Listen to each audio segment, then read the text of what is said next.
Hello friends, आप देख सकते हो हम माइक्रोसॉफ्ट एक्सेल को स्टार्ट कर रखे हैं। और माइक्रोसॉफ्ट एक्सेल की आज की इस क्लास में हम लोग पढ़ने वाले हैं एक्सेल में इम्पोर्टेंट्स कौन कौन सी विशेषताएं या फीचर्स होते हैं। ओके, काफ़ी इंपॉर्टेंट टॉपिक आज की इस क्लास में मैं आपको पढ़ाने वाला हूँ। आइए स्टार्ट करते हैं और सबसे पहले ऑप्शन यानी कि सेल से पढ़ते हैं कि सेल क्या होता है। सेल माइक्रोसॉफ्ट एक्सेल में काफ़ी इम्पोर्टेंट। अगर आप सेल के बारे में नहीं जानते हैं तो पूरी जानकारी इस क्लास में मैं आपको देने वाला हूँ। वीडियो में बिल्कुल लास्ट तक बने रहिएगा, वीडियो को थोड़ा भी स्किप न करें। ठीक है, अभी देखो आप थोड़ा सा सेल सेल क्या होता है। ठीक है, तो सिंपल मैं आप लोगों को भाषा में समझाना चाहूँगा कि सेल देखो, इसमें जो एक एक डब्बा आपको दिखाई दे रहा है ना, ये डब्बा, ये बॉक्स, डब्बा मतलब बॉक्स की मैं बात कर रहा हूँ। ये जो बॉक्स आपको दिखाई दे रहे हैं इन्हीं को हम लोग सेल कहते हैं। ठीक है, ये जो आपको यहाँ पे बॉक्स दिख रहा है ये क्या है, सेल है आपका। ठीक है, सेल मतलब बॉक्स। ठीक है, अभी अब जो ये सेल है, ठीक है, इस सेल का जितनी भी सेल आपको यहाँ पे दिखाई दे रहे हैं इन सभी सेल का अपना खुद का एक निजी एड्रेस होता है। ठीक है, इनका एक पता होता है जिसको एड्रेस कह सकते हो। अगर किसी भी सेल के एड्रेस को आपको देखना है, जैसे देखिए यहाँ पे ये सब सेल है, इन सभी सेलों का क्या एड्रेस है, तो हर एक सेल का अलग अलग एड्रेस होता है। इसको देखना चाहते हो तो अब ठीक यहाँ पे आ जाओ, ध्यान से देखो। आप यहाँ पे टॉप पे आओगे कोने में यहाँ पे, और यहाँ पे देखो, यहाँ पे K8 लिखा हुआ आया है। अब देखो ये भी तो सेल ही है। मैं किसी भी सेल पे जब क्लिक करूँगा तो उस सेल का एड्रेस आया। अब देखो इस पे क्लिक करूँगा तो इस सेल का एड्रेस आ गया, चेंज हो रहा है। देखो यहाँ पे क्लिक कर रहा हूँ तो इस सेल का एड्रेस दिख रहा है। इसका क्या मतलब है, देखो अभी यहाँ पे आ रहा है C2, यहाँ पे आ रहा है C1, यहाँ पे क्लिक कर रहा हूँ तो आ रहा है D5। कैसे आप डिफाइन करोगे कि इसका नाम कैसे दिखाई दे रहा है। तो ध्यान से देखो, सेल का जो निर्माण होता है वो किससे होता है, कॉलम से होता है, और किससे होता है, रो से होता है। ये देखो रो होते हैं, इनको हम लोग रो कहते हैं। जो यहाँ पे दिखाई दे रहा है ये रो है, और एक क्या है आपका, कॉलम है जो यहाँ पे आपको डिस्प्ले हो रहा है। ठीक है, और एक एक जो यहाँ पे आपको बॉक्स दिखाई दे रहा है उसे हम क्या कहते हैं, सेल कहते हैं।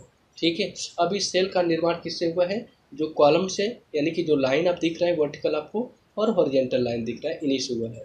तो सेल का एड्रेस जो होता है कैसे पता करेंगे, ये कॉलम हेडर होता है। ऊपर जो आपको दिखाई दे रहा होगा यहाँ पे ये चीज़ें, इसे कॉलम हेडर कहते हैं।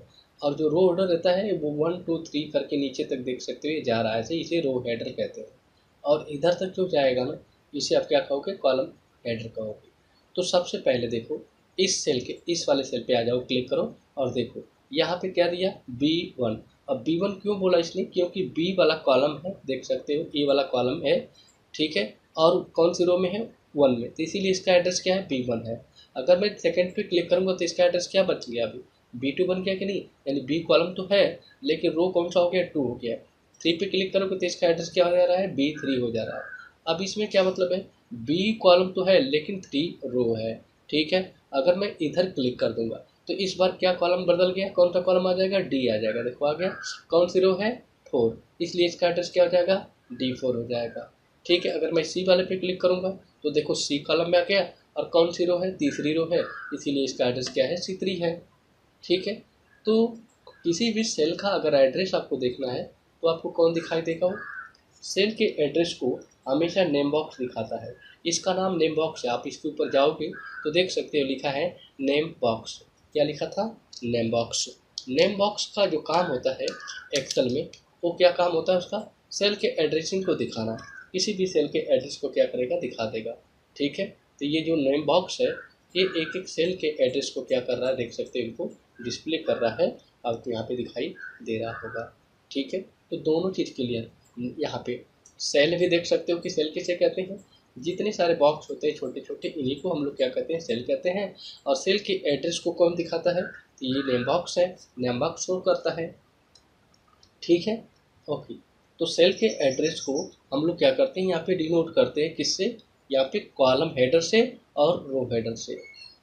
ठीक है, कॉलम हेडर में जिस कॉलम में तुम होगे वो कॉलम होगा, और जिस रो में होगे वो रो बोला जाएगा। अब इस सेल का एड्रेस पूछा जाएगा तो आप क्या बताओगे, आप कहोगे ना C5 है।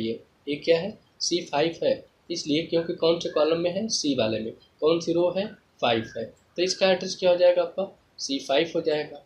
ठीक है, इसी तरीके से जितने भी एक्सेल में आप दिखाई दे रहा है आप लोगों को, ये सब सेल है यानी कि डब्बे हैं, इन सभी का अपना खुद का एड्रेस होता है। अगर उस सेल के एड्रेस को देखना चाहते हो तो आप इस नेम बॉक्स पे जाके देख सकते हो। क्लिक करोगे तो नेम बॉक्स आपको उसका सही सही परफेक्ट बिल्कुल क्या करेगा, आपको यहाँ पे आपको एड्रेस दे देता है। सो मुझे लगता है कि आप लोगों को नेम बॉक्स और सेल दोनों कमांड या दोनों फीचर समझ में आ चुका होगा कि नेम बॉक्स क्या होता है। ये नेम बॉक्स है। और सेल किसे कहते हैं, तो सेल तो एक एक डब्बे को क्या बोला जाता है, सेल ही कहा जाता है ना। सो आई होप ये क्लियर हो चुका होगा। अब देखो नेम बॉक्स भी मैंने लिखा था इसमें, देख रहे हो ना आप यहाँ पे, तो सेल के बारे में बताया और नेम बॉक्स के बारे में भी आपको बताया। यही आपका नेम बॉक्स है, देख सकते हो आप यहाँ पे, ठीक है। और ये आपका क्या था, सेल था। दो टॉपिक क्लियर हो गया आपका, ये भी क्लियर हो गया और ये भी क्लियर हो गया। अगला ऑप्शन दिया है फार्मूला बार। अब कहोगे फार्मूला बार कहाँ होता है, तो देखो भाई फार्मूला बार के बारे में आपको बता दूँ। ये तो है आपका, यहाँ पे क्लिक किया तो इस सेल का एड्रेस F2 आया, लेकिन जो कुछ आप इस सेल के भीतर राइट करते हो ना, वो फार्मूला बार में ऊपर देखोगे तो वो आपको दिखाई दे रहा होगा कि जो चीज़ मैं यहाँ पे इस सेल में लिखा हूँ वो इस फार्मूला बार में भी आपको डिस्प्ले हो रहा है। मतलब किसी भी सेल पे कुछ भी आप लिखते हो तो फार्मूला बार में आपको दिखाई देता है। देखो आप यहाँ पे दिखाई दे रहा है, जो कुछ मैं बटन को प्रेस कर रहा हूँ वो फार्मूला बार में भी आपको दिखाई दे रहा है। तो फार्मूला बार ए होता है, ठीक है, और नेम बॉक्स ए होता है, और सेल तो आपने देख लिया, ठीक है। एक एक डब्बे को क्या कहते हैं, सेल कहते हैं। सो आई होप ये तीनों ऑप्शन आप लोग को क्लियर हो चुके होंगे। माइक्रोसॉफ्ट एक्सेल के काफ़ी इंपॉर्टेंट टॉपिक हैं। सेल्स क्या होते हैं, नेम बॉक्स क्या होता है और फार्मूला बार। तो सेल तो बता दिए, एक एक डब्बे को सेल कहते हैं। नेम बॉक्स का काम क्या होता है, सेल के एड्रेसिंग को दिखाना, जैसा कि यहाँ पे दिखा रहा है। और फार्मूला बार क्या होता है, जो कुछ हम लोग किसी सेल में राइट करते हैं वो चीज़ हमें फार्मूला बार में, यानी कि यहाँ पे देख सकते हो दिखाई दे रहा है, ठीक है। सो आई होप ये क्लियर हो चुका होगा। आइए अगला ऑप्शन पढ़ते हैं इसमें, ठीक है। नीचे देखो तो मैंने कुछ यहाँ पे चीज़ें राइट किया है, जैसे कि कॉलम राइट किया है और रो राइट किया है। अब देखो वर्जन राइट किया मैंने, ये वर्जन 2003 है और ये वर्जन 7 है, 2007। मतलब 2007 से तो बहुत सारे वर्जन आ चुके हैं इस समय। 2021 तक के माइक्रोसॉफ्ट एक्सेल के वर्जन आपको यहाँ पे मिलेंगे। तो 2003 ओल्ड वर्जन है, बहुत काफ़ी पुराना वर्जन है जिसको लोग यूज करते थे। तो देखो जो ओल्ड वर्जन 2003 है, इसमें कॉलम की जो संख्या होती थी ना वो 256 हुआ करती थी, ठीक है। कितने कितनी हुआ करती थी, 256। किसकी संख्या, कॉलम की संख्या। अच्छा, और रो की संख्या कितनी होती थी 2003 में, तो रो की संख्या यहाँ पे 65,536 होती थी। यह MS एक्सेल 2003 में ऐसा होता था, ठीक है। ये किसका है, MS एक्सेल 2003 का। लेकिन ध्यान से सुनो, ये 2007 से लेकर 2021 तक के जितने भी एक्सेल के जो भी आपके एप्लीकेशंस डेवलप किए गए यानी कि बनाए गए हैं, यानी कि नए वर्जन में कॉलम की संख्या चेंज हो गई है। कॉलम की संख्या कितनी है, 16,384 हो चुका है। और रो की संख्या कितना है पूछा जाए तो क्या बताओगे, 10,48,576 हो चुका है, ठीक है। सो आई होप आप लोगों को ये भी क्लियर हो गया होगा। अब ध्यान से देखो, अगर आपको देखना है कि इस एक्सेल में कितने कॉलम और कितने रो हैं, तो ध्यान से सुनो, कितने बताए हैं, 16,384 और 10,48,576। ये मेरा नया वर्जन है। तो अगर आपको देखना है कि कॉलम और रो कितनी है, तो सिंपल है, यहाँ पे जो चीज़ आपको दिख रहा है पॉइंटर, यहाँ पे बस यहीं पे आप माउस के बटन के लेफ्ट बटन को क्लिक कर दीजिएगा। जैसे ही क्लिक करोगे ना, ऊपर देखो यहाँ पे दिखाई दे रहा है आपको, यहाँ पे देखिएगा, इस बॉक्स में देखिएगा, नेम बॉक्स में क्लिक करते ही देखो 10,48,576 रो एंड 16,384 देखो क्या लिखा है, कॉलम लिखा है कि नहीं लिखा है यहाँ पे अभी। सो आई होप ये टॉपिक क्लियर हो चुका होगा। अब ध्यान से सुनो, यहाँ पे जो चीज़ें मैंने आपको बताया वो क्या था, आपका रो और कॉलम था। रो भी बताया मैंने कितना होता है और कॉलम भी बताया मैंने कितना होता है। और सेल क्या होता है, अब देखो सेल तो पता लग ही गया, सेल भी बताया, एक एक डब्बे को क्या बोलते हैं, सेल कहते हैं। अब देखो तो थोड़ा यहाँ पे इंसर्ट रो दिया है, अगर एक नई रो को आप इंसर्ट करना चाहते हो, आप यहाँ पे आपको यहाँ पे एक एंट्री कर दिया और नई रो बीच में चाहिए, तो सिंपल है, आप शिफ्ट बटन को दबा के स्पेस बटन दबाएंगे तो देखो रो सेलेक्ट हो जाता है, और कंट्रोल दबा के जैसे ही प्लस दबाओगे तो एक देख सकते हो यहाँ पे रो बन गई। कंट्रोल प्लस दबाओ रो बन जाएगी, कंट्रोल प्लस दबाओ रो बन जाएगी।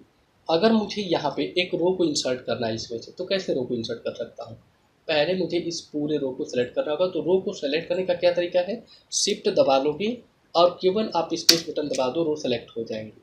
अगर आपको एक नई यहाँ पे रो चाहिए और कंट्रोल दबा के जैसे ही आप प्लस दबाओगे तो एक रो यहाँ पे बन जाएगी। देखो ऊपर रो बनती चली जा रही है, देखो इतनी सारी रो मैंने यहाँ पे क्या किया, बना दिया।